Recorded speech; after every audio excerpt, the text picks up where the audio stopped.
If your partner cheated on you, could you forgive, forget, move on, get back together? There's kind of like a dual approach to cheating.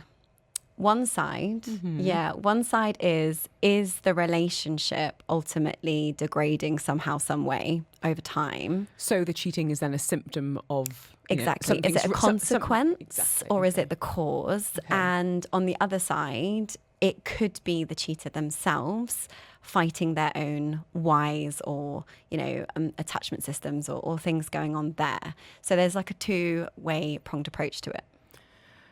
That's not helping me understand. So we need to dig deeper into this. Go ahead. From a psychological perspective, is it ever healthy to forgive a partner who has cheated?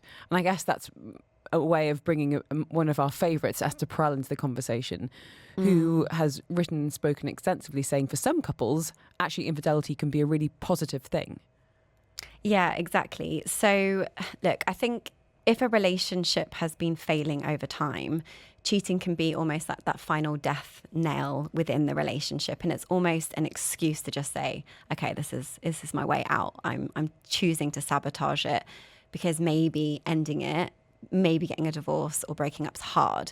Whereas if cheating happens and it's almost like an alarm within the relationship, it can almost jolt, should we say complacency? Should we say lack of attention, lack of affection? And it can really jolt it back into the relationship if both people are realizing what they want and they're choosing each other again. That's kind of the point. That makes a lot of sense. If it can help refocus. But it's more complicated. It's way more complicated than that. Okay. So let's talk about some of the key signs that a cheating partner could be genuinely remorseful and capable of change.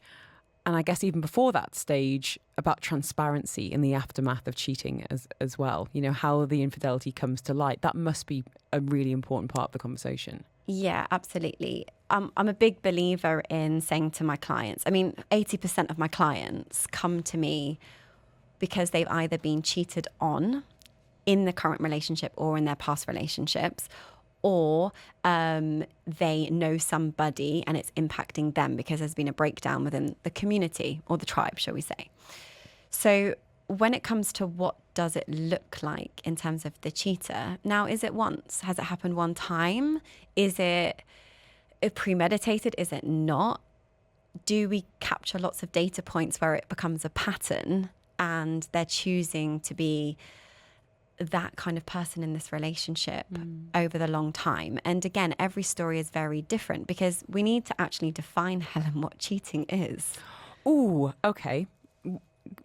And presumably every single person, every single couple is going to have a different definition. Well, yeah, exactly. Because when we think back in time, cheating might have just been physical intimacy, right? Whereas today in the modern world, is cheating swiping on an app if you are in a, shall we say, a level or of a committed relationship or a level of exclusivity?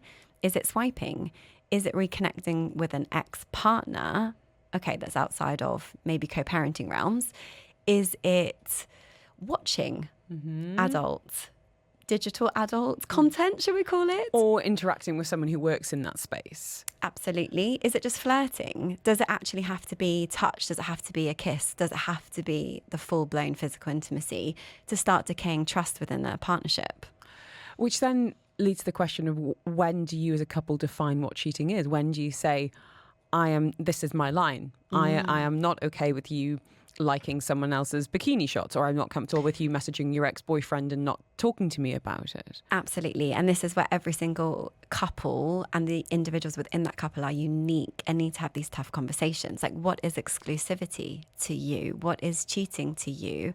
Because when we talk about trust, we can trust our partner in so many different categories. It doesn't just have to be around physical intimacy, right? Infidelity is actually less about physical intimacy. It's more about the need or the want for desire.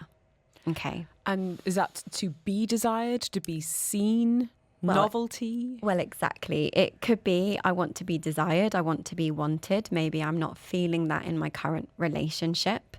Maybe I don't feel seen. Maybe I don't have attention. Now, this doesn't have to be in touch. This could be emotionally. This could be mentally. Maybe our partner comes back and they just sit on the sofa all night and there's no level of intellectual kind of connection going on. Maybe it's a desire to feel important or to be cared for or simply just alive. Maybe that part of the spark in the relationship has passed on. Is there such a thing as the 7-year itch, Charlotte Spurway? Great question. I think look, research says that after the honeymoon stage, committed couples actually only have physical intimacy about once a week. That's actually only like 54 times a year. Now, the question really around that is it too much for me or is it too little for me? And depending on where I sit, is it making me feel unloved? Is it making me feel not desired? Is it making me feel like maybe I'm resentful to the fact that I am or am not getting what I want? Does it make my eyes wander? Now, we're going to be attracted to lots of people. Think about when you're 80. Are you not going to be attracted to a 25-year-old who walks past you on the sidewalk? I mean, I hope not. But I think it's very naive to think that you meet someone, you fall in love, and then you're never attracted to anyone else ever again. Right. Attraction is normal. Attraction is healthy. But it's our choice around being in a monogamous relationship, and that's our choice to commit to an individual. If you choose not to commit to that individual anymore, you are very able to leave that relationship if there's a level of desire for others. How much of an impact does it have on if your parents were in a committed, happy relationship? If you had a parent who was maybe unfaithful themselves and that became the model, the norm for love and marriage in your life? Yeah, huge. I mean, look, there's a lot of research and there's a lot of data out there that suggests if we come from, I don't like to use the word broken, but that's what the literature suggests, kind of broken households, then we have attachment wounds. And genuinely, most broken relationships come around conflict of some kind. And not always, but conflict can and is linked to cheating or affairs or infidelity, and especially trust issues. So young children kind of growing up around that are going to have attachment wounds where they've maybe experienced infidelity through a parent, or maybe they're even the result of infidelity. Hi, both. Husband cheated when we'd been together for only 2 years. We weren't married at this point. That was 10 years ago. And I said I'd forgive him. We went on to have 2 children who are now 7 and 2, but he's planning on working in Saudi, 2 weeks on, 2 weeks off. My insecurity about cheating is rearing its head. I'm uncomfortable with him working abroad. The trust isn't completely there. He's adamant to go ahead with us, even though I'm not on board, but I don't know how to overcome this. Would you mind, Charlie, speaking a little bit about the impact of being cheated on in terms of self-esteem, trust issues, as we're hearing in this particular message? Yeah, absolutely. I'm sorry that she's feeling anxious around this move. I would advise talking it through, really, getting acknowledgement, having the conversation again.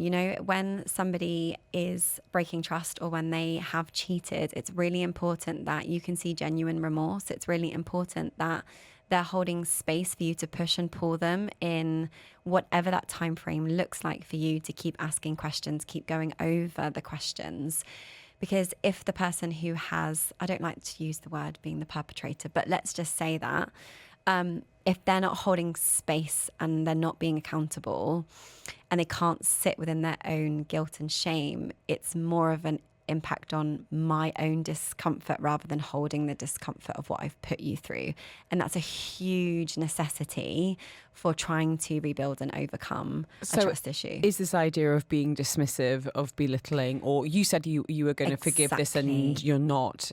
Exactly. If we start to criticize, if we start to stonewall, do the silent treatment, I can't believe we've had this conversation a million times, that's just going to enhance the distrust within the kind of foundation of the relationship. What role, to your mind, does therapy and counselling play in helping couples recover or helping individuals realise that they don't want to move forward with this partner? Yeah, so every partner, and I say partner rather than relationship, is different. So their story and their journey is going to unfold how they need it to unfold.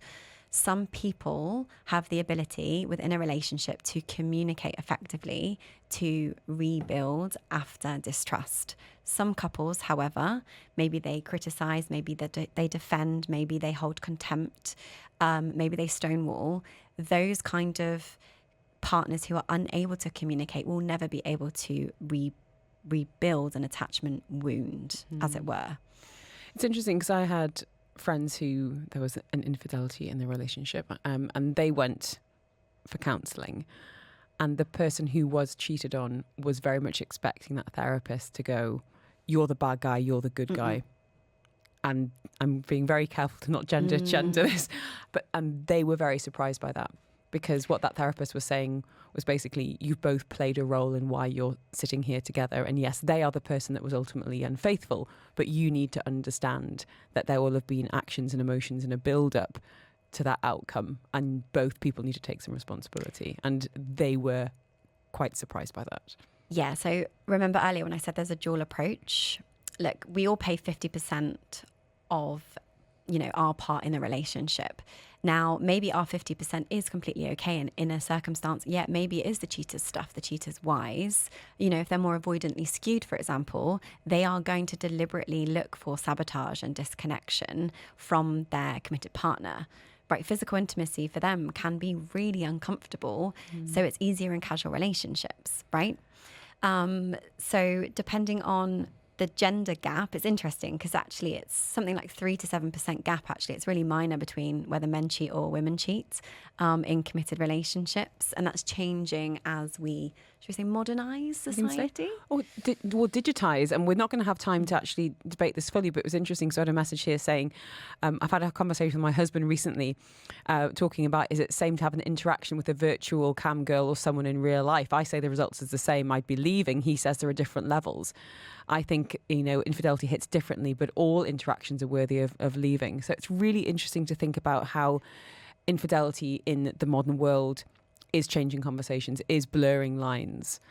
Ultimately, it's about how much you respect your partner. And if this isn't okay with your partner and it's making them feel unsafe, whether it's emotionally, mentally, or physically unsafe, unfortunately, you are responsible for your 50% of that relationship to make them feel emotionally safe within this. Otherwise, distrust is always going to erode the foundation at its core. Perfect note to end on, but what a conversation, as I said, judging by the messages, I think will be one to revisit in the future. Thank you so much, Charlie. But for anyone that does want to avail of your services, whether that is coming back, rebuilding trust as a couple or as an individual, if you want to send me the word help, you don't need to put a name on that, you don't need to put any question on it. I will send you the details of Charlotte Spurway, psychologist and marriage therapist, who has been with us this hour.